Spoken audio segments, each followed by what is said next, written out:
What we need to do first is talk about what this Sunday entails, what it marks. It marks the 5-year anniversary since George Floyd was murdered.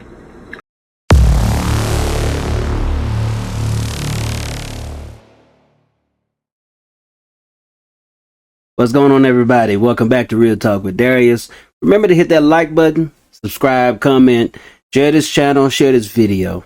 I believe we have a pretty good one today. Now, lately, the George Floyd story has been back in the news. And Stephen A. Smith has had some things to say about it, of which I do disagree with him on.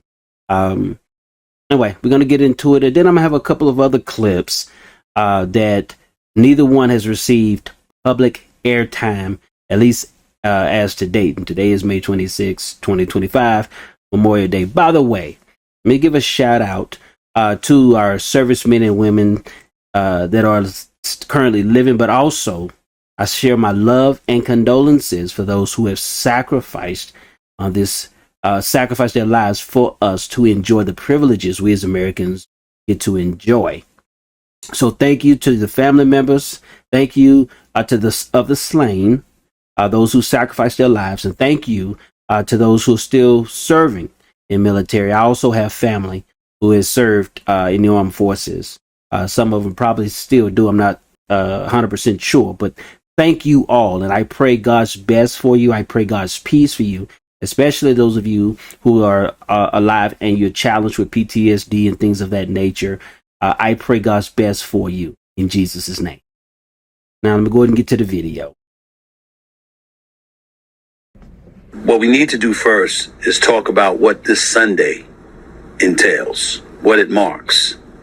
It marks the 5-year anniversary since George Floyd was murdered.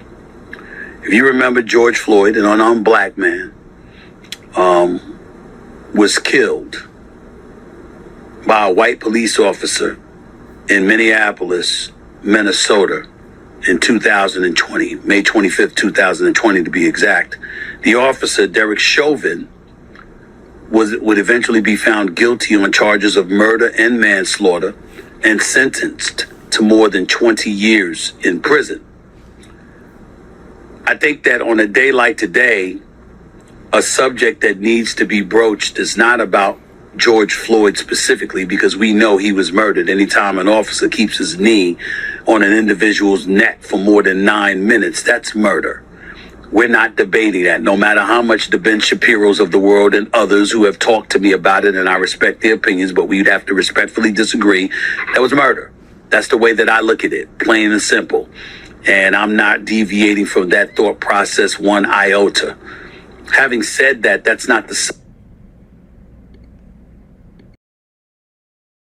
And that's what I have a problem with. What he's basically saying, in my opinion, is that no matter what evidence comes out, he's going to still hold to that mentality, to that perspective. And that's what's dangerous in our country and in our societies. When you hold to a particular mindset that is not correct, that's not accurate, even when you're faced with not just information, but truthful information. And I get it. I know we can only make decisions based on the information we have at hand. And I agree with that, because I remember when I first saw what happened to George Floyd, like so many others, I was enraged, mostly internally. I was outraged. I was like, what's going on here? Are you serious? Is this happening in real time? Is this mess happening again? But I realized after my emotions subsided, I decided to think a minute. I said, who is reporting it? Mainstream media.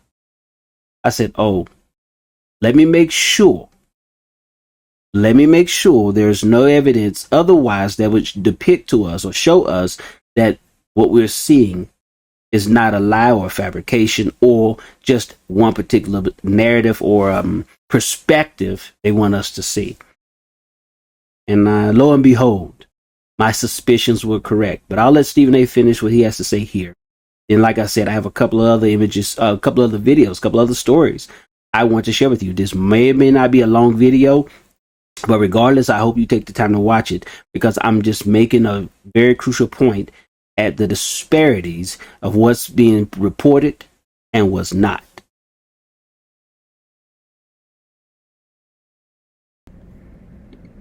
Subject that I think today's show should warrant.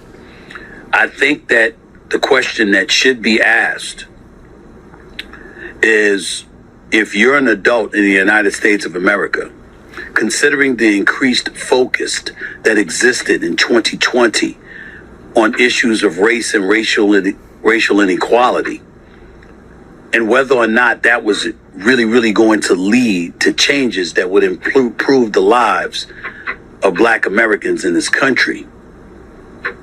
Has that happened? Has that happened? Because if you recall, in the aftermath of George Floyd's killing, there were riots in the streets. Just remember that Floyd's murder occurred just months after the killings of Ahmaud Arbery and Breonna Taylor, which sparked nationwide protest. Millions of Americans marched in communities across the country, drawing attention to issues of racial inequality, including the treatment of... Now I will ask you this, Stephen A. Have you done any research or any follow-up on what's going on in Minneapolis post George Floyd, post those riots? How many Black lives have been literally destroyed, business destroyed, people who've lost their jobs, neighborhoods, communities that's certainly not going to be the same. There's much more to the story. Now, have I done all that research? No, I've done a little bit. I've checked into it. I've asked the question because I have not really heard anyone. I'm not saying I'm the only one or the first one. I'm saying I have not heard anyone pose that question. Now, I did say on one of my videos, I did see in the comment section when I talked about this briefly, I saw where someone did comment that they are from Minneapolis. And they did say how bad things were. Minneapolis is not better for that situation, no more than a country is better because of that situation. But there's just more to the story. That's really the main point I want to drive home. There's more to the story and that we have been lied to. I'll let Mr. Smith continue. Of Black folks by some police officers. I don't engage in saying police brutality. I say brutality on the part of some police officers because I believe by and large, police officers who have vowed and took an oath to protect and serve do just that. A few rogue individuals should not castigate and stigmatize an entire entity that is law enforcement. I'm not doing that. But with that being said, I still think that it's important to at least broach the subject as to whether or not real change has occurred. Because according to research... I want to add this point. The insinuation here is based on the evidence is that George Floyd was murdered. I'm not going to be able to show all the footage here because I don't know if YouTube's going to flag my video or not. But again, part of the evidence I'm going to show has more to do with what happened pre the ground incident where he eventually lost his life. And I want to say this for the record. I wish he didn't lose his life under those circumstances.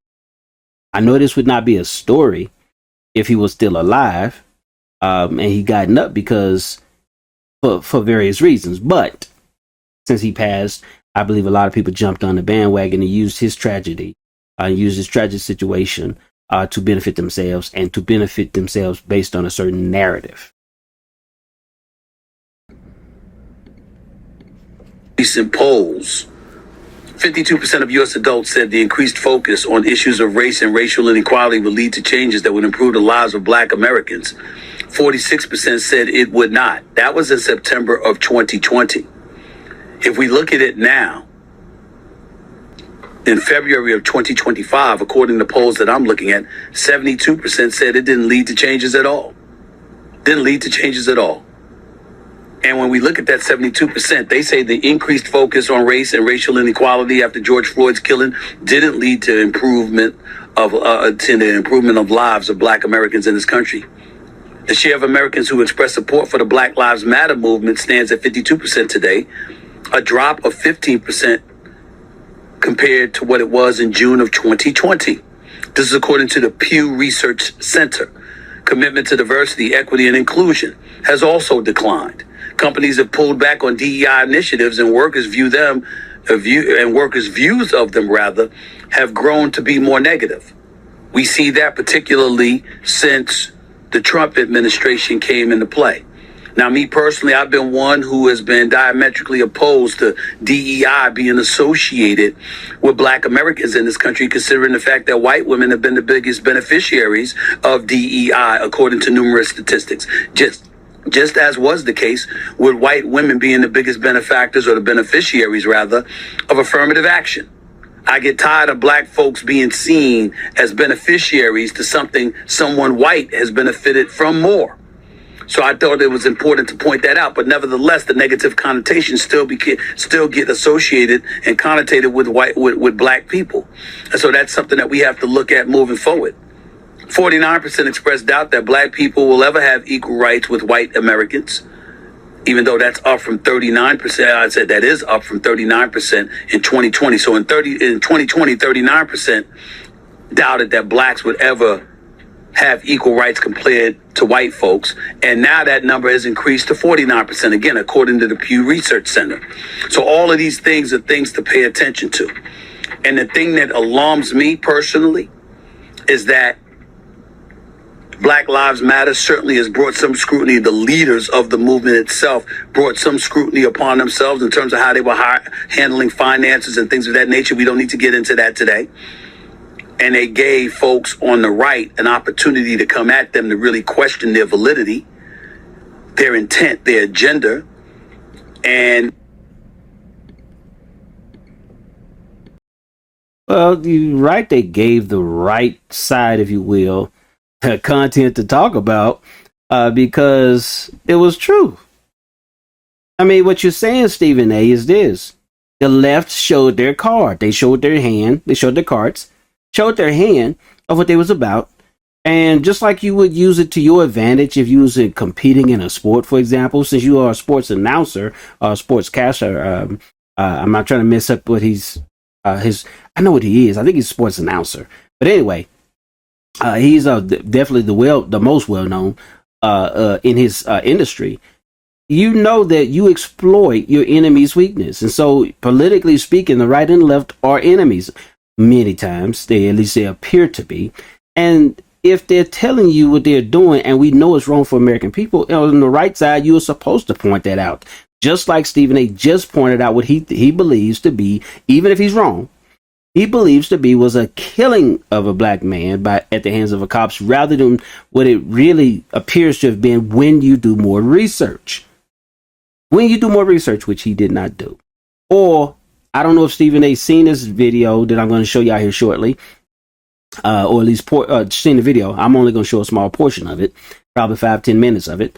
But the point is, if you are going to be in a position to say something about any particular topic, and you're shown to be wrong, admit it. The Black Lives Matter movement did not help the Black lives they're supposed to help. Go back to Minneapolis. Go check out Chicago right now. Go check out Baltimore. Go check out Detroit. What has that done? We keep talking about systemic racism, right? What about the destruction of the black community from within? Which is more dangerous? The enemy you see coming, let's just say, stand with that particular part of the argument. Let's say the enemy is on the outside, it's whites and cops. Let's just say that for this conversation. If that is the case, who's more dangerous? The enemy you see coming, or the enemy among you that looks just like you, sounds like you, dresses like you, and is similar to you, but has evil intentions in their heart when it's the right time to strike for them? Who's the enemy? The enemy, who's the greatest enemy? The one you see coming or the one you don't? That's been my question. I'm for people, number one, because I'm a child of God first. I'm a citizen of heaven first. I'm a Christian first, who happens to be a black man. I care about my people in the black community. I care about all people, number one. And I care about my black people. But I care especially about those who are actually trying to do something good and make something of themselves, not those who are going around being victims all of the time. Those who were down for the cause for all the right reasons, essentially their voices, it was like whispering into the wind. No one really heard them, because the few who appeared to be corrupt, whose agendas and intent appeared to be a bit insidious, were the ones that ended up being the face of the movement, and to some degree it diluted its impact and potency. There is no way around that. And one of the things that I lamented when all of this stuff was going on, and when we saw players taking a knee, whether it was on NBA courts during the bubble, whether it was on a football field where even Jerry Jones ended up taking a knee when then President Donald Trump insulted NFL players and stuff like that, I found myself saying, with the collective value monetarily that professional athletes possessed, why don't you connect with folks on Capitol Hill? Why don't you serve the role of being a modern day lobbyist and making sure that you funnel money into the coffers of whatever organization you choose to influence individuals on Capitol Hill to support your cause, since that's what everybody else is doing. But the professional athletes who had this cachet, who had this power, who appeared to be committed to making this kind of difference, never took the bull by the horn and did that. And so now here we are 5 years later, and the question is a legitimate one.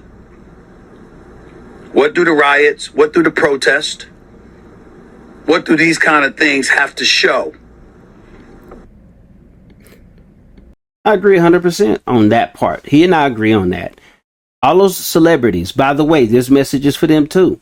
They should really look at themselves, because there's one of these stories, one of these video clips I'm about to show you out here in a moment also has to do with a story that none of them, including Stephen A., has talked about or addressed. Now, you could say the argument could be said, I didn't know.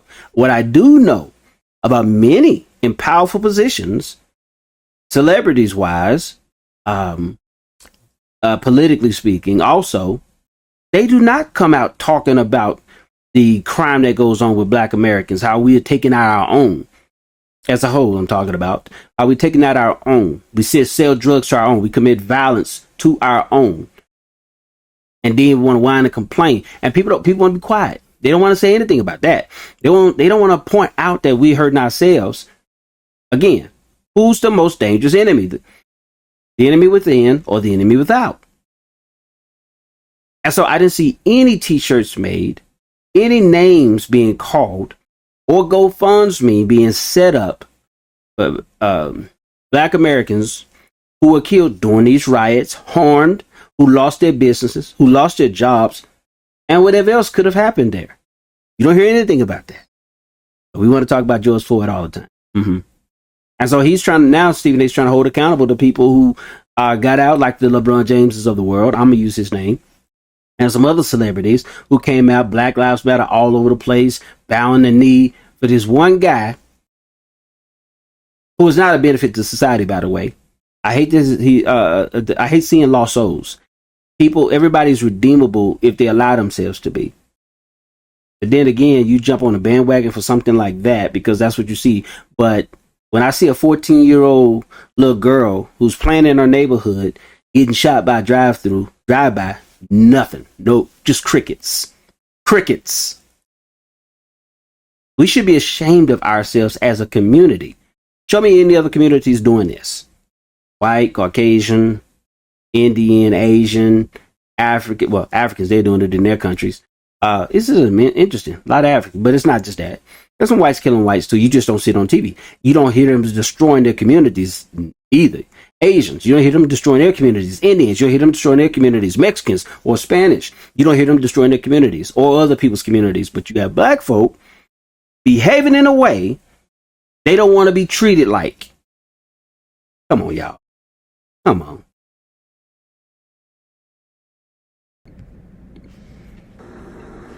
For its efforts. What indeed has been accomplished? I don't know the answer to this question. I just know it's a pretty damn good one. A majority of U.S. adults say relationships between black people and the police hasn't changed since George Floyd's killing. How true is that? We don't know. We just know what's being said. And to me, that matters. Black Lives Matter painted in the streets of Washington, D.C., that was erased. We all know that. The minute Trump got in office, that was going to be erased. But I'm not tripping over that personally because I need more than symbols. When we look at DEI, when we look at affirmative action, when we look at the positions that are being taken, when we see some of the things that have transpired, and I'm not blaming everything on Trump, and I'm not blaming everything on his administration, because I do think that things got a bit excessive, and I do think that there were people out there that used causes that were... Stephen A., a bit obsessive is definitely an understatement. Over $2 billion worth of damage occurred across the country due to that. Excessive a bit? And I think it was over 30 something or 40 people were killed during that time, some of which, in all lives, to me, matters. I ain't afraid to say that. All lives matter. But Black lives matter. There was a cop who was killed who was trying to defend his friend's store, an off-duty cop. He was black. There's a few blacks that was killed during that time that y'all don't raise their names up or bring up that issue at all. Legit. The kind of things that were being protested in the streets of America to empower themselves to get whatever they could out of it instead of contributing legitimately to the cause. I don't need to belabor this point. I just need you to know what kind of things I'm thinking about as we explore what's really come of George Floyd's killing, what our aspirations were compared to what we truly and have legitimately accomplished or have failed to accomplish. Because the fact remains that as we look at our society right now, you would think that we wouldn't have the complaints about the goings-ons that's taking place in today's society if those changes were indeed made, but they weren't made. It shows that it was a bunch of lip service, because the real change that needed to be made involved our laws, involved participation in issues that pertain to the American public, and to make sure that our voices were heard in a resounding fashion so people would know never to let these kind of things happen again. That's not what's happened. As things have changed, some would say they've remained the same. Others would say times have gotten worse. That's just the way it is right now. Which means that as we move forward, maybe a little less talking and more acting, more action is necessary. I'll say it one last time. If you got that kind of financial cachet, considering lobbyists all across America and how they influence our politicians on Capitol Hill, professional athletes, Hollywood, and everybody in between had an opportunity to do this in 2020. Folks didn't do it. Instead, they gave lip service. They protested. Biden got in office. Trump was out. And as a result, they turned their attention towards stuff like cancer culture and woke politics. And the other side paid their attention to denigrating the left for focusing on those things and highlighting how it would hurt the fabric of America. And the issues that existed in 2020 still exist today. Go figure. Well, Stephen A. is correct on a lot of what he said in that particular regard. Again, I know he was hinting at still basically implementing laws, maybe rules and regulations that would benefit the black community more than it has previously. However, in part, I do agree with that. Once again, I have never said, nor will I ever state that racism does not exist or being prejudiced against does not exist. I've experienced it in my own life. However, I'm not a victim. I was never taught about to be a victim, and neither were my brothers as well. Our father educated us on what the real world is like. Our job was to understand that and use the wisdom, the guidance that he gave us if we face said situations, which I think all of us has in our own experiences. With that said, I still believe people like Stephen A. They are in a kind of more of an echo chamber to some degree. Now, he has come out of his box quite a bit. I will say that. But regarding this topic, if you still remain a victim in your mind and you still see your people, in this case, always the victim, no matter what they do, no matter if it's the truth or not, then now, as I've recently heard, now you have people who have what's called black fatigue. You hear the boy called cried wolf type of analogy, and that's what I believe has been happening. Boy cried wolf. So if a black person, you as a black person, if another black person breaks into your home, say they have no mask, are you going to not pull the trigger if they got a gun pointed at you? You're not going to pull the trigger if necessary to defend you and or your family? Or you going to say, oh, wait. As a black person, I don't want to be accused of racism. I got to look out for my peoples who ain't looking for you, looking out for you. Is that what you're going to do? Or if a black person walks up and hits you in the jaw or calls you an N word, especially disrespectfully, I don't like the word period. What are you going to do? Are you going to say, oh, as a black person, I'm not going to say this. I'm not going to say that. I'm not going to do this. I'm not going to do that because I don't want to be called an Uncle Tom or a coon. I've been called those things. I don't care. By the way, Uncle Tom's a compliment. It's not a way to denigrate or trash me. It's a compliment. If you do your research, you'll find that out. But anyway, let's get on to the next video. These are two stories. I don't know if Stephen A has seen the one I'm about to show you.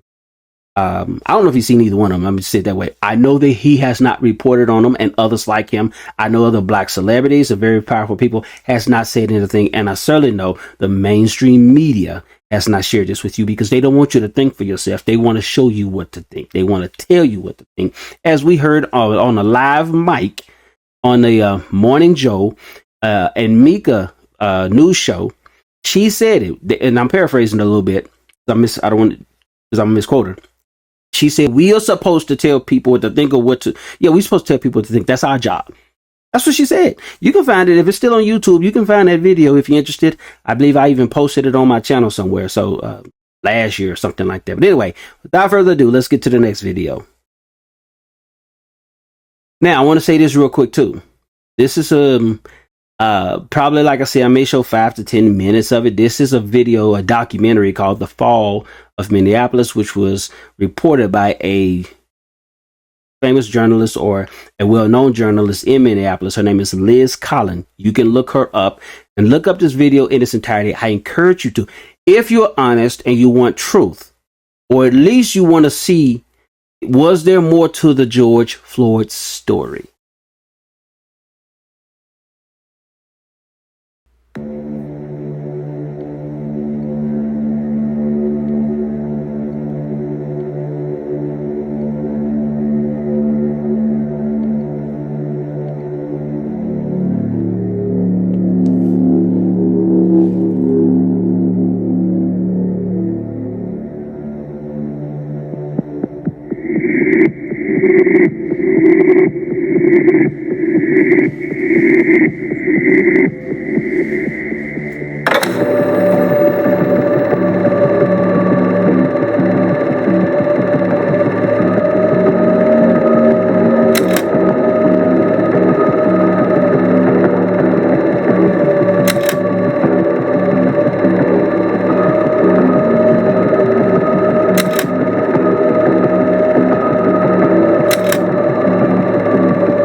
Yes, sir. The driver in there? Blue Benz. Which one? The Okay. blue one over there. Which one? Yep. Just head back in.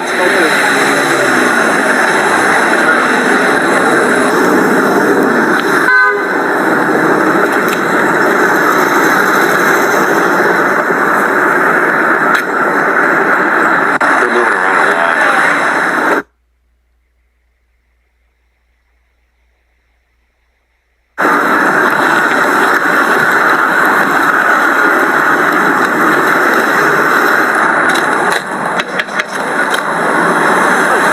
Let me see your hands. Damn, man. Stay in the car. Let me see your other hand. I'm sorry. Let me see your other hand. Please, Miss Officer. Both hands. Do nothing. Put your hands up right now. Let me see your other hand. All right. What I do though? What did we do? Put your hand up there. Put your fucking hand up there. Jesus. Fucking hands on the wheel. I got shot. Keep your fucking hands on the wheel. Yes, sir. I'm sorry, Miss Officer. Who else is in the car? I got shot. That's my Put friend.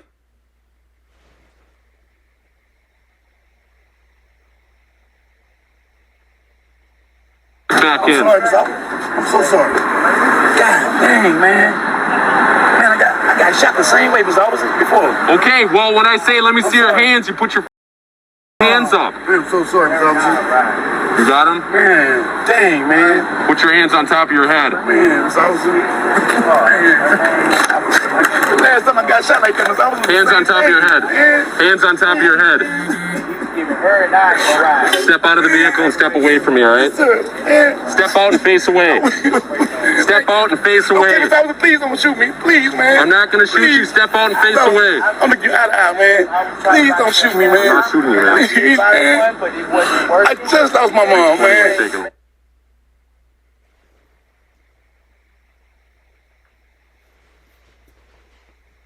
No. Step out and face away. So sorry. Step out and face away. Please don't shoot me, Mr. Officer. Please. Don't shoot me, man. Step out and Please. face away. Can you not shoot me, man? I'm not shooting you. Step out and face away. Okay. Please, man. Please.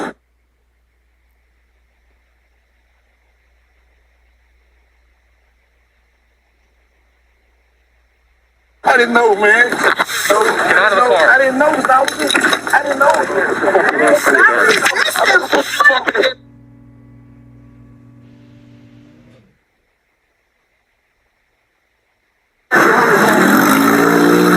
Stop moving. I'm not doing nothing. Put your hands behind your back then. I'm not gonna do nothing. Face in the floor.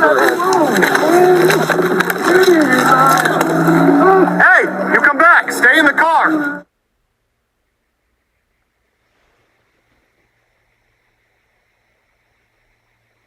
I'm sorry, Mr. Officer. I get on my knees for that. Oh, man. Stop resisting, man.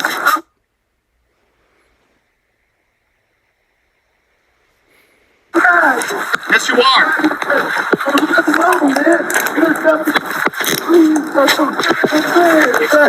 Stand up. Please, man. Stand up I for want me. to go back. Stand up. I want to go back, man.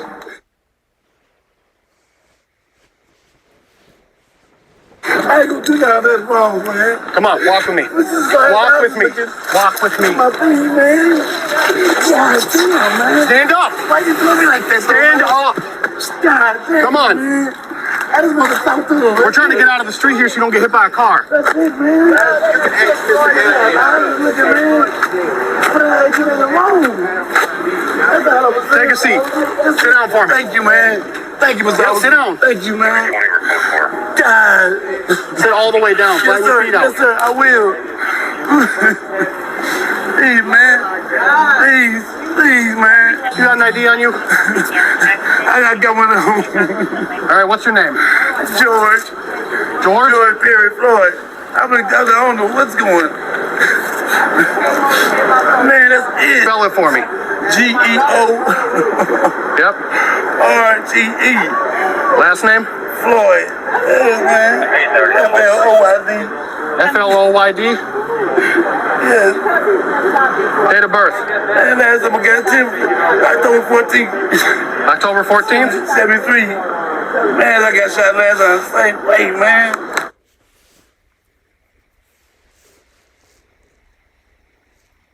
You mind doing me a favor? Just run this Nah, back man.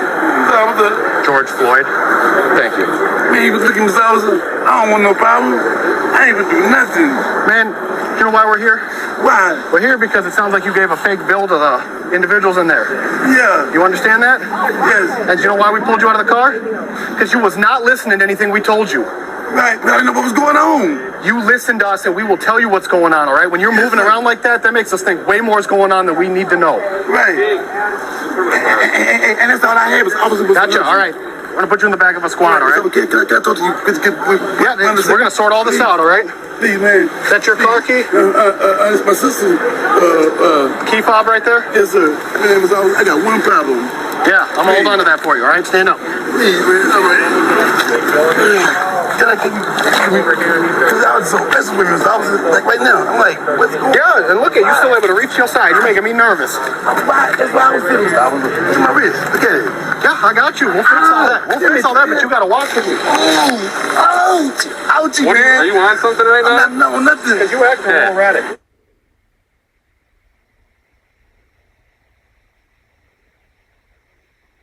Man, it's Let's go. so scared, man. Let's go. God, You got man. foam around your mouth too? Yes. Yes, I was just whooping earlier. Okay. Man, what up? All right, let me calm down now. This is a little better now.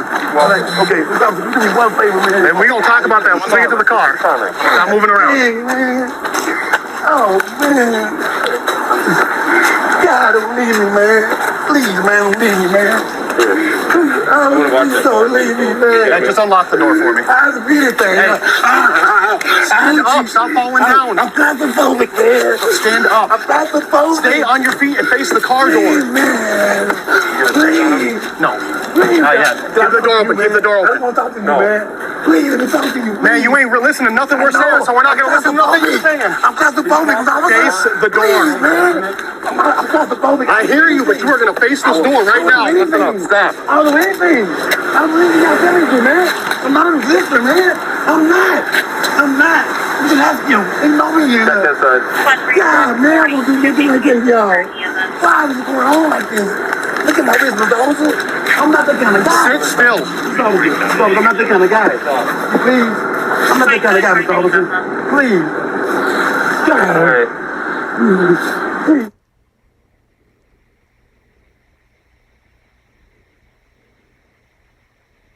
Man, don't leave me by myself, man. Please. I'm just claustrophobic.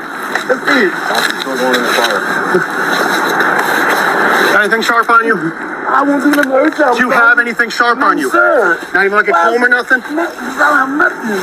Why y'all doing me like that? Please, crack it window for me and stuff, man. Stand up straight. I'm claustrophobic for real, Mr. Officer. You got him? Could you please crack it for me? Please. Yes, I'll Remember my crack name. it. Stay with me, man. I will. Please stay with me, man. Thank you. God, man. I didn't know all this was going to happen, man. Please, man. I just want my hands free.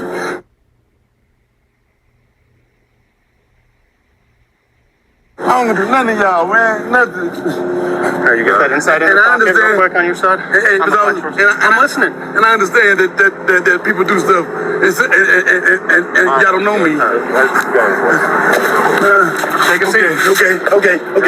Why are you having trouble walking? Because my hands are hurt. We will Please, man. Please don't do Take a seat. I'm going in. No, you're not. I gotta go in. Take a seat. Grab a seat, man. Why y'all don't believe me, Mr. Officer? Take a seat. I'm not that kind of guy. I'm not that kind of guy, man. Take a seat. No, I'm a tired. Take a I'm seat. tired, man. You need to take a seat right now. And I just had COVID, man. I don't want to go back to that. Take a seat. I'll roll the windows No. down. Hey, listen. Dang, man. Listen. I'm not that kind of guy. I'll roll the windows down Please, and you put man. your legs in, all right? I'll Y'all put the air on. God, look at that. Look, you're not even listening. Look at it. We can fix it, but not while you're standing out here. Okay, man. God, y'all do me bad, man. Man, I don't want to try to win. I don't want to try to win. I don't want to win. I'm claustrophobic. You ain't gonna win, bro. I'm claustrophobic. I got anxiety. I don't want to do nothing to them.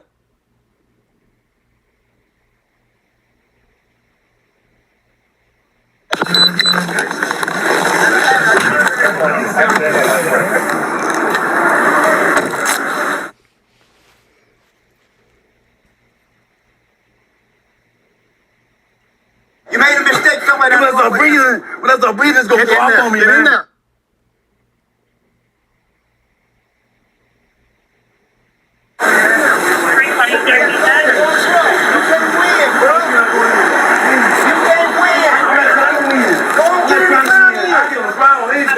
Get in the car. He know it. He know it too much. Y'all hear me? Don't do me like that, man.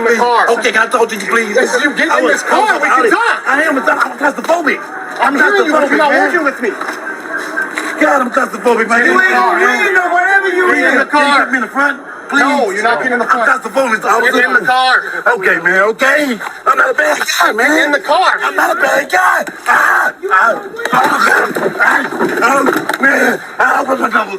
Please, officer. Please. Sit. Please. Take a seat. Please, man. Please. No. Take a seat. I can't choke. I can't breathe, officer.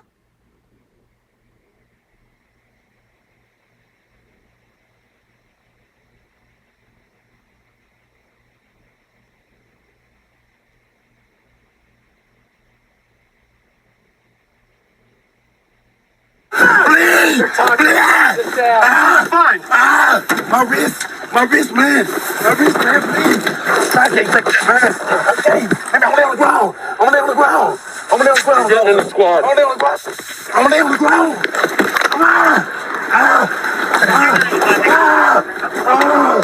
I'm going down. Get in the squad. I'm going down. I'm not going to breathe. Bro, you won't die of a heart attack, man. Get in the car. I can't breathe. Get in the car.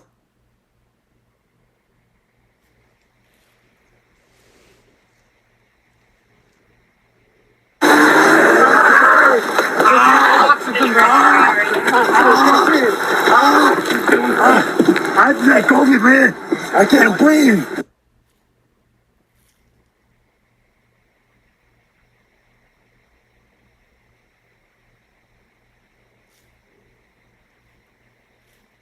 Take a seat.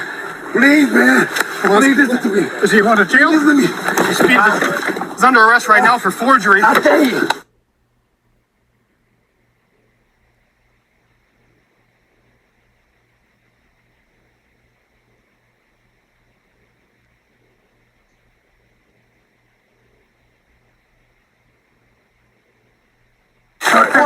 What's going on? What? Let's take him out and just take him For out. what? Please, man. I can't fucking breathe. Come on out. Look at you. Thank you. Lay him down. Get on the ground. On the ground. My wrist.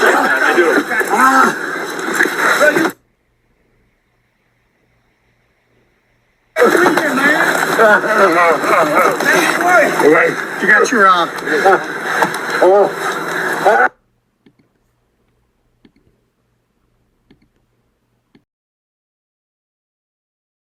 That is hard to watch. That is hard to watch. But the truth often is hard to hear and or to watch at times. Now I'm going to stop the video there. I don't want my video to get flagged. I did have another one once before. I did over a year ago. And you can still view it if you want to. They was just reporting. The Liz Collin and the officer she was with was reporting on what had occurred about this when they was promoting the documentary, which I do encourage everyone, The Fall of Minneapolis. Go and check out the video in its entirety for yourselves and pay attention. Make sure you're able to focus because as you saw, they will stop the video to explain what's going on. When I saw this, and I saw it again for like the second or third time the other day, I may watch it one more time because it sounds like this story is going to be in the mainstream again, especially if Derek Chauvin is pardoned. Now, y'all heard for yourselves, you saw for yourselves that George did say on numerous occasions he couldn't breathe. He did say that he can't choke. Question is what was he talking about? He said he was claustrophobic. He just was pulled out of, he was taken out of, he was caught first of all, then taken out of an SUV where he was sitting in the front seat, windows up, smoking or whatever he was doing. He wasn't talking about being claustrophobic then, so all of a sudden he's got claustrophobia. He asked to be placed on the ground, and he was claiming at least twice he was choking. Nobody's touching his neck.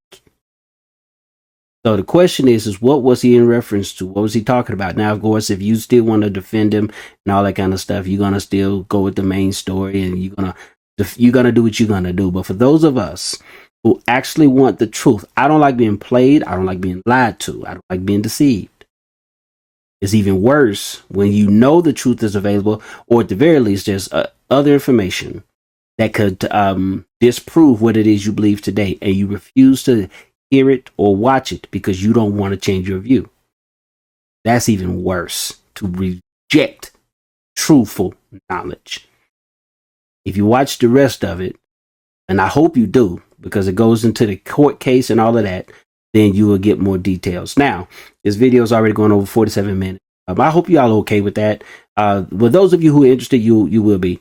Maybe if if it takes too much of your time right now to watch an hour video, you can break it up and come back and watch it. I have one more clip I want to show y'all.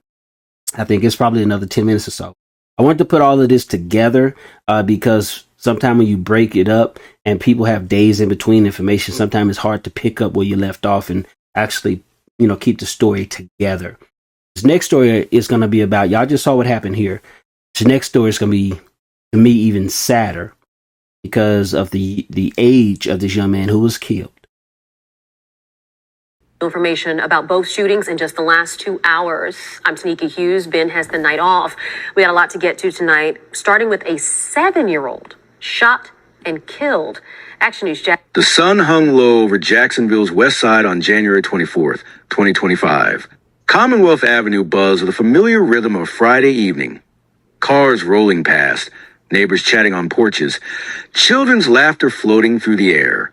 Among them was 7-year-old Breon Allen Jr., walking alongside his older cousin, Lafayette Mango Jr. Breon's smile could light up a room. That evening, it brightened the faces of everyone he encountered. His small hand gripped his cousin's as they stepped out of a relative's home, ready to head back to where Breon's mother, Kashina, was waiting. The boy chatted excitedly about his day, his animated gestures matching his enthusiastic voice. "You coming to my basketball game tomorrow?" Breon asked Lafayette, looking up with hopeful eyes. His cousin nodded, ruffling the boy's hair affectionately. Neither noticed the Kia Soul that slowed to a crawl behind them. The vehicle's engine quieted as it stopped. Doors opened. Multiple figures emerged, their faces set with determination. In the fading daylight, metal glinted in their hands. Welcome to Striking Crime Files. Subscribe and hit the notification bell for more gripping stories. Your support gives a strong voice to the voiceless. Breon was mid-sentence when the first shot cracked through the evening calm. What followed was chaos, a barrage of gunfire that shattered the peace of Commonwealth Avenue in seconds. Neighbors dropped to the ground. A woman screamed. Someone called 911, fingers trembling as they dialed. When the shooting stopped and the Kia Soul screeched away, 2 bodies lay on the sidewalk. Lafayette, 21, was breathing but badly wounded. Beside him, small and still, was Breon. "He's just a baby," someone shouted as people rushed to help. "He's just a baby." Emergency responders arrived within minutes, their sirens painting the neighborhood in flashes of red and blue. They worked frantically to save both victims. But for one, time was running out. At the hospital, doctors fought to save Breon's life. In the waiting room, Kashina Love Pace prayed and eventually collapsed when she received the news no parent should ever hear. Her son, her bright, loving 7-year-old boy, was gone. The violence that claimed Breon's life wasn't random. It wasn't a stray bullet or a case of being in the wrong place at the wrong time. According to Jacksonville Sheriff T.K. Waters, this was a calculated attack, planned and executed with full knowledge that a child was present. The target was Lafayette. The casualty was Breon. Before it became a headline, before his name was spoken in hushed tones at community meetings and press conferences, Breon Allen Jr. was simply a 7-year-old boy full of life and possibility. "My baby brought light to everyone around him," Kashina Love would later tell reporters, her voice breaking as she spoke of her son. He was joy in human form, pure joy. Breon's days followed the rhythm of most children his age. Mornings meant breakfast at the kitchen table, often cereal with extra sugar when he could convince his mom to allow it. He'd dress for school with a particular fashion sense of a 7-year-old, sometimes insisting on wearing his favorite blue shirt, even when it wasn't quite clean enough for Kashina's standards. At school, teachers noted his infectious laugh. It would start as a giggle and build until his whole body shook with it, eyes crinkling at the corners. That laugh could dissolve tension in a classroom and turn even the most serious adult's frown into a smile. He made friends everywhere he went, Kashina recalled. It didn't matter if he knew you for years or minutes. He treated everyone like they were already his best friend. Afternoons found Breon playing the neighborhood, his energy seemingly boundless. He loved basketball and would often pretend to be his favorite NBA players, mimicking their signature moves with surprising accuracy for someone so young. He'd narrate his own gameplay, providing color commentary as he dribbled and shot. He told me he was going to buy me a big house one day, Kashina shared, a brief smile breaking through her grief. Said he was going to be a famous basketball player and take care of his mama. I believed him too. Like many children, Breon had a collection of treasures that adults might see as trinkets, but held immense value in his eyes. Smooth rocks found on walks, ticket stubs from a movie he'd seen with his cousin Lafayette, a feather he was convinced came from an eagle, though it was likely from a common pigeon. Bedtime was a special time in the Love household. Kashina would read to Breon, or sometimes he would read to her, making up stories to go with the pictures and books he hadn't quite learned to read yet. His stories always had happy endings. He'd fall asleep mid-sentence sometimes, Kashina remembered, just talking and dreaming until sleep took over. What makes Breon's story particularly heartbreaking is the ordinariness of it all, the normal, beautiful life of a child unfolding day by day, building toward a future that would never come. In the wake of his death, Kashina has held tight to the... As you guys go through this process, yes, I want to keep my son's name alive. Just say his name every day, post him every day, talk about it every day. Just keep his name alive and just, be expecting things, memories. I'm going to keep my son's name alive, she declared with determination that cut through her grief. I'm going to turn this into a positive situation. For now, though, a mother remembers her son, not as a victim or a statistic, but as her bright-eyed boy who never got the chance to grow up, whose potential remains forever unrealized, whose story ended just as it was beginning. In the days that followed, a community struggled to make sense of the senseless. How could anyone open fire knowing a child stood in their path? What kind of hatred or indifference allows someone to pull the trigger anyway? If you've ever witnessed violence in your community, leave a comment below. Your story matters. Perhaps in sharing our experiences, we can begin to understand and prevent tragedies like Breon's. This is the story of a 7-year-old boy whose life ended far too soon. This is the story of a family shattered and a community awakened. This is the story of how gang violence stole a rising star from Jacksonville, Florida. This is the story of Breon Allen Jr. January 24th, 2025, arrived in Jacksonville with clear skies and mild temperatures. A pleasant Friday by Florida winter standards. The sun cast long shadows by late afternoon as it began its descent, bathing Commonwealth Avenue in golden light. The West Side neighborhood hummed with weekend anticipation. Residents returned from work. Children played in yards, and the scent of dinner preparations wafted from open windows. For Breon Allen Jr., it was just another Friday. He had spent the afternoon at a relative's home on Commonwealth Avenue with his 21-year-old cousin, Lafayette Mango Jr. The pair had a close bond despite their age difference. Lafayette often looked after Breon, a responsibility he took seriously and with genuine affection for his young cousin. Inside the house, Breon had been doing what 7-year-olds do, playing, laughing, perhaps watching TV or helping with small chores. Lafayette checked his phone, noting the time. Kashina would be expecting them soon. He gathered their things and called to Breon that it was time to head out. 5 more minutes? Breon likely negotiated, as children often do. Nah, little man, your mom's waiting.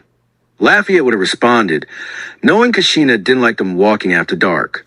Reluctantly but obediently, Breon put on his jacket and followed his cousin to the door. They stepped outside into the early evening air, the neighborhood peaceful around them. Lafayette may have checked the street out habit. He was old enough to be aware of the tensions between rival groups in the area, but nothing seemed out of place. They began walking, Breon chattering about school, friends, or perhaps the basketball game he wanted to watch that weekend. Lafayette listened, responding with a half attention of someone simultaneously engaged in conversation and keeping an eye on their surroundings. What neither noticed was the Kia Soul that had entered the street, moving slowly, deliberately.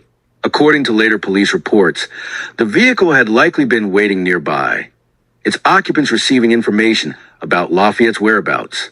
The car pulled up near them, and in a moment that would forever alter countless lives, multiple individuals emerged. There was no warning, no confrontation, no chance for escape. The attackers opened fire immediately. The first shots rang out at approximately 6:30 p.m. Neighbors would later describe the sound as like firecrackers, but worse. Some dropped to the ground instinctively. Others froze in shock.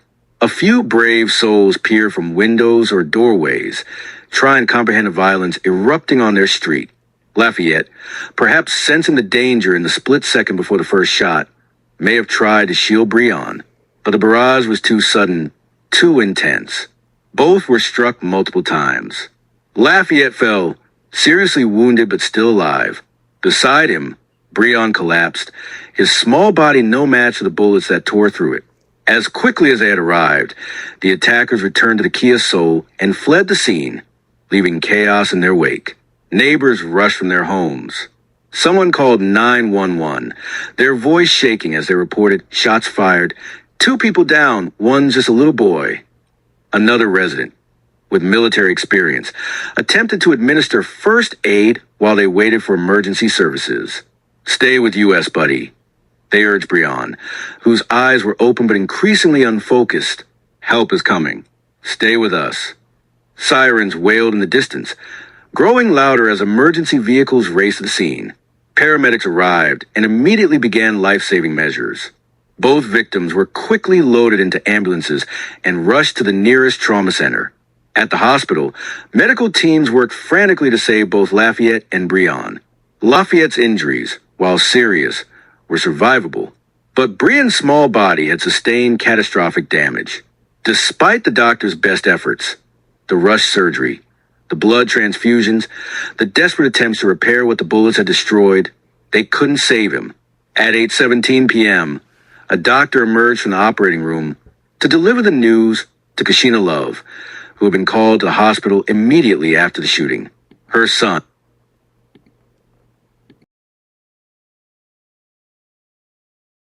The reason I'm letting things play is so that you can get an all-around picture. I'm doing one thing to do for you.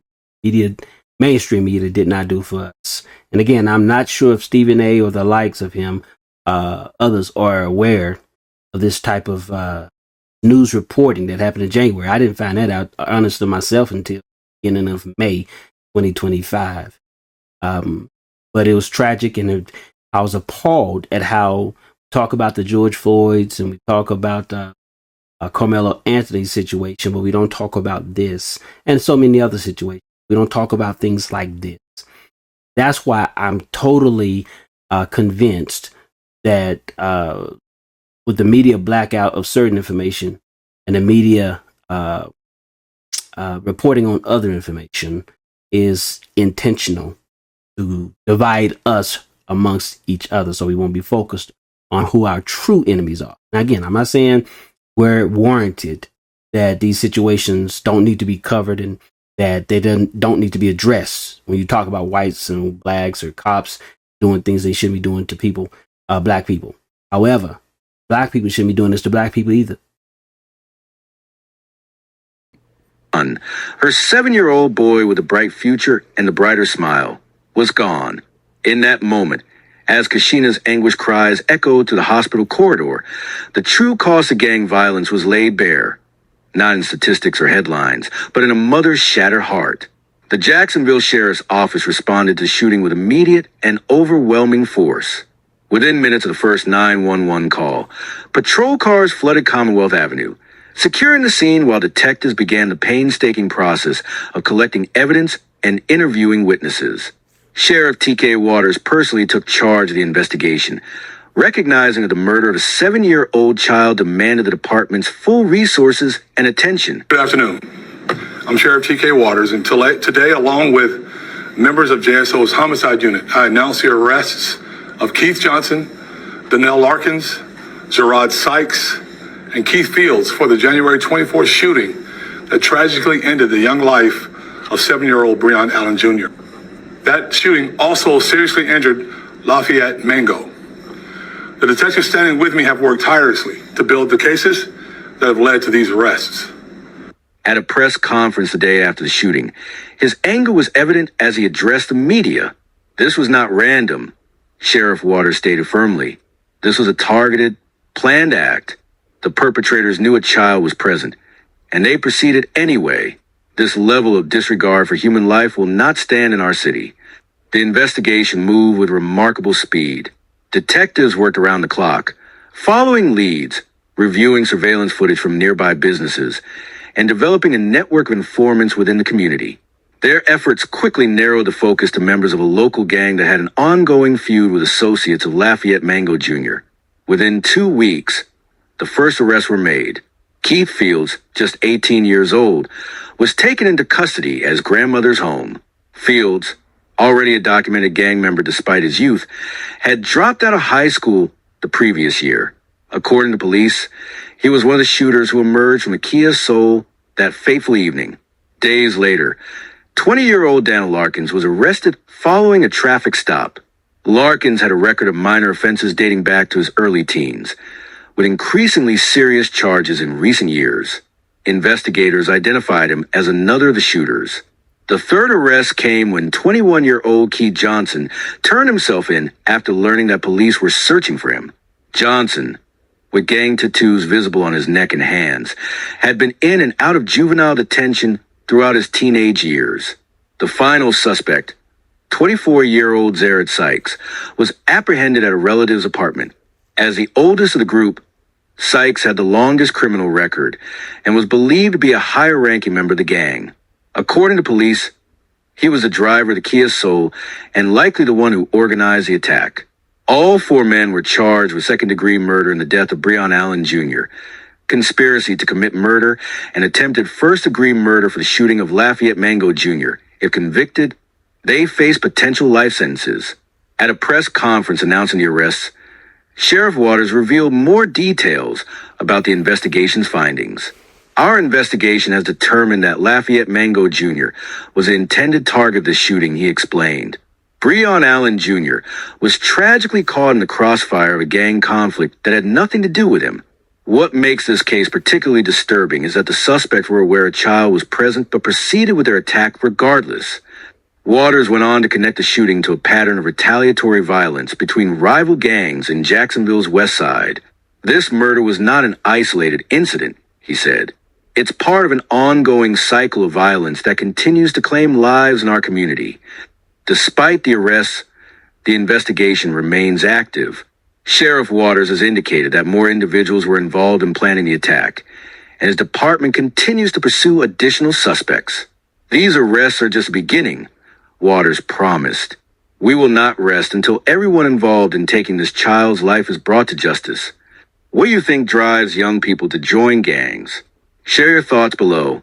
Understand.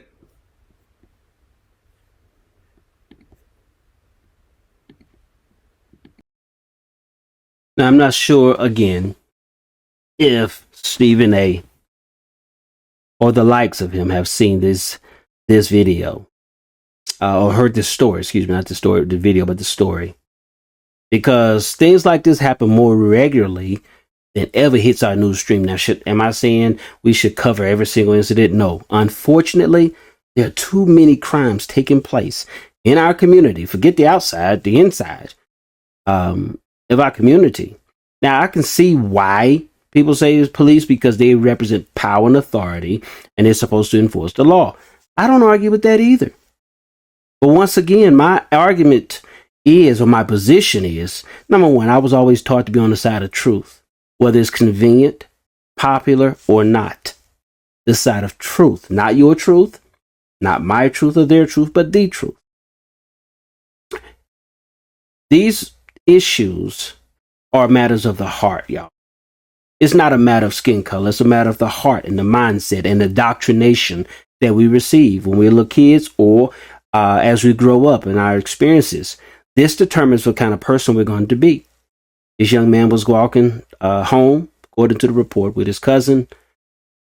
And these gang members went after his cousin And sadly, he was also turned out to be in a political terms, not military terms, called collateral damage. He was a victim of gang violence, not gun violence, gang violence. Guns are not flying around killing people. Bad people with guns with bad intentions are the issue. You know what kind of crisis we're facing? One of the many crises, and it's a character-based crisis is what we have. It's a moral compass-based crisis. That's what we're dealing with. It's not just a color issue. Some people, you got a people issue in this situation. You do know there are blacks out there who hate blacks. There are whites who don't hate whites. There are Hispanics who hate Hispanics. I mean, the list can go on and on. And tell me again, which one of these other ethnic groups goes around destroying property, stealing, and laws are being enacted to enable them to steal, killing one another, and always the victim? Show me which other ethnic group, not even the Jews, not amongst Jews either. They have been victimized. Do I believe they're evil Jews? Yes. I believe they're evil Asians. I believe they're evil blacks, whites, Africans, Jamaicans. It doesn't matter. People are people. That's the issue we're dealing with. One of the main issues. Heart problem. It's a mindset problem. There's a doctrination problem. You correct those things, then we have nothing more to report and talk about now, do we? Listen, remember to like, comment, subscribe, share this channel, share this video. And let's keep it real. Remember, Jesus loves you. So do I. I'll see you on the next one.